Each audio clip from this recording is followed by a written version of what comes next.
করে রেখেছি। প্রাণপ্রিয় ভাইরা, এই জাহান্নামে স্তর আছে, স্তর, শাস্তির স্তর। অপরাধী অনুযায়ী মানুষকে শাস্তি দেওয়া হবে, যার যেরকম অপরাধ তাকে সেরকম শাস্তি দেওয়া হবে। কিন্তু সবচেয়ে বেশি যে স্তরে অপরাধীদেরকে নিক্ষেপ করা হবে তা হচ্ছে জাহান্নামের তলদেশ, সর্বনিম্ন স্তর, আর সেখানে জায়গা হবে মুনাফিকদের। আল্লাহ বলছেন, ইন্নাল মুনাফিকিনা ফিদ দারকিল আসফালি মিনান নার।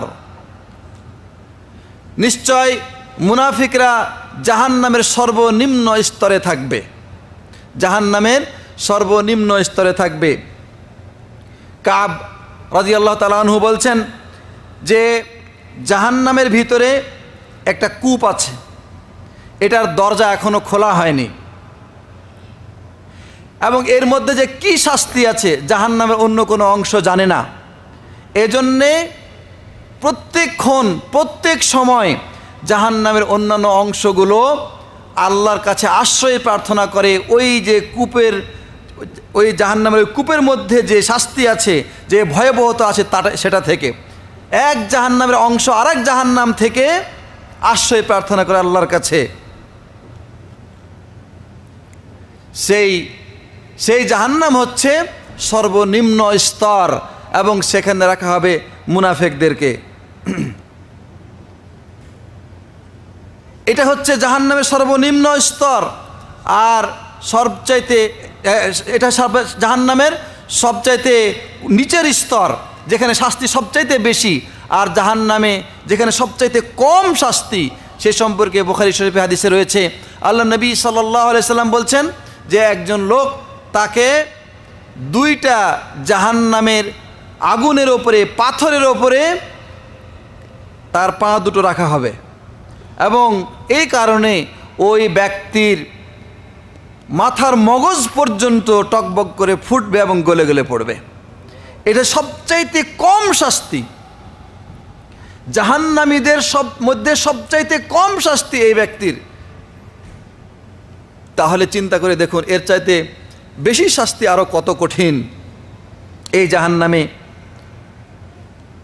শিকল দিয়ে, মোটা মোটা শিকল দিয়ে অপরাধীদেরকে বাঁধা হবে। আল্লাহ বলছেন, ইজিল আগলালু ফি আনাকিহিম ওয়াসসালাসিলু ইসহাবুন।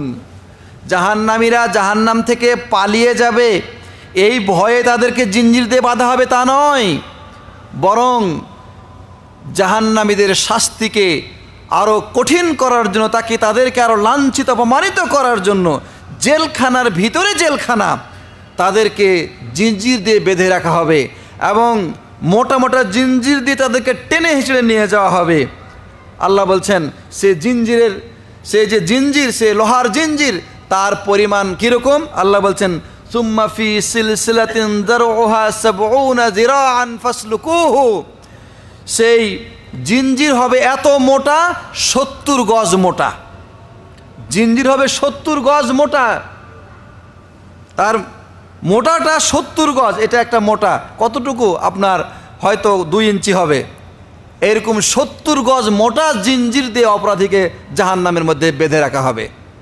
প্রাণপ্রিয় ভাইরা, সেই জাহান্নাম কত বিশাল জাহান্নাম, কত বড় জাহান্নাম, এই সম্পর্কে আবু হুরায়রা রাদিয়াল্লাহু তাআলা আনহুতে বর্ণিত। তিনি বলেন, একদা আমরা রাসূলুল্লাহ সাল্লাল্লাহু আলাইহি সাল্লামের কাছে বসে আছিলাম। এমন সময় একটা ভয়ানক আওয়াজ শোনা গেল। কিছু যেন পড়লে যেমন আওয়াজ হয়, এরকম একটা আওয়াজ শোনা গেল। রাসূল করিম সাল্লাল্লাহু আলাইহি সাল্লাম বললেন, তোমরা কি জানো এটা কিসের আওয়াজ? সাহাবীরা বললেন, আল্লাহু ওয়া রাসূলু আ'লাম, আল্লাহ এবং তার রাসূল ভালো জানেন। তিনি বললেন যে এখন থেকে 70 বছর আগে জাহান্নামের কিনারা থেকে একটি পাথর নিক্ষেপ করা হয়েছিল জাহান্নামের মধ্যে। সেই পাথরটি জাহান্নামের তলদেশে গিয়ে পৌঁছলো, তার আওয়াজ এটা। 70 খারিফান, 70 বছর আগে ওপর থেকে আপনি কোনো একটা জিনিস ফেলে দেন, কতক্ষণ লাগবে? কয় সেকেন্ড লাগবে? 1 তলা থেকে ফেললে যতক্ষণ লাগবে, 2 তলা থেকে ফেললে আর একটু বেশি সময় লাগবে, 3 তলা থেকে আর একটু বেশি সময় লাগবে। যত উপরে যাবেন, ওপর থেকে ছাড়বেন, নিচে আসতে তত বেশি সময় লাগবে। তাহলে চিন্তা করে দেখুন, জাহান্নামের উপর থেকে কিনারা থেকে নিচে একটা পাথর ফেলার হলো, আর সেই পাথরটা পৌঁছতে কতদিন সময় লাগলো? কতক্ষণ? 70 বছর সময় লাগলো। সেই জাহান্নাম আল্লাহ তৈরি করে রেখেছেন অপরাধীদের জন্য। সেই জাহান্নামকে যখন হাজির করা হবে, ওয়াজিআ ইয়াউমাইযিন বিজাহান্নাম, আল্লাহ বলছেন সেই দিন জাহান্নামকে হাজির করা হবে, জাহান্নামকে টেনে নিয়ে আসা হবে। কিভাবে টেনে নিয়ে আসা হবে? মুসলিম শরীফে হাদিসে আছে, আল্লাহ নবী সাল্লাল্লাহু আলাইহি সাল্লাম বলছেন সেই দিন কিয়ামতের দিন জাহান্নামকে টেনে নিয়ে আসা হবে। জাহান্নামের থাকবে 70,000 লাগাম, এবং প্রতিটি লাগামের সাথে থাকবে 70,000 ফেরেশতা। 70,000 ফেরেশতা। ফেরেশতার কল্পনা যদি আপনি করেন, আপনি আশ্চর্য হবেন যে ফেরেশতারা কত বিশাল সৃষ্টি। এক জিবরাইল আলাইহিস সালামের সৃষ্টির বিবরণ আল্লাহ নবী সাল্লাল্লাহু আলাইহি সাল্লাম দিয়েছেন যে জিবরাইল যখন তার সামনে হাজির হয়েছিল, তার 600 ডানা আছে, এবং এই ডানাগুলো সারা পৃথিবীকে ঢেকে নিয়েছে। এই ফেরেশতারা, জাহান্নামের ফেরেশতারা আরও কঠিন এবং ভয়ানক হবে। এরকম 70,000 ফেরেশতা থাকবে একটা লাগামের সাথে। এরকম 70,000 লাগাম দিয়ে টেনে নিয়ে এসে সামনে হাজির করা হবে, মানুষের সামনে জাহান্নামকে উপস্থিত করা হবে। তারপরেও যারা অপরাধী, যাদেরকে জাহান্নামে নিক্ষেপ করা হবে, তারা এত বিশাল জাহান্নামের মধ্যে তাদেরকে যখন প্রবেশ করা হবে, তারা হাত পা ছড়িয়ে চলাফেরা করবে, তার সুযোগ নাই। এত সংকীর্ণ অবস্থা তাদেরকে রাখা হবে, শাস্তির ওপরে শাস্তি। একে তো আগুনের শাস্তি, তারপরে যে স্থানে রাখা হবে সেই স্থানটা অত্যন্ত সংকীর্ণ এবং সংকুচিত, ছোট্ট হবে। আল্লাহ বলছেন, ইজা রাআতহুম মিন মাকানিন বাঈদিন সামিউ লাহা তাগায়্যুদান ওয়া জাফীরা। জাহান্নাম যখন অপরাধীদেরকে দূর থেকে দেখতে পাবে, তখন চিৎকার করবে, ক্রোধে ফেটে পড়বে, এবং জাহান্নামের কঠিন আওয়াজ বের হবে।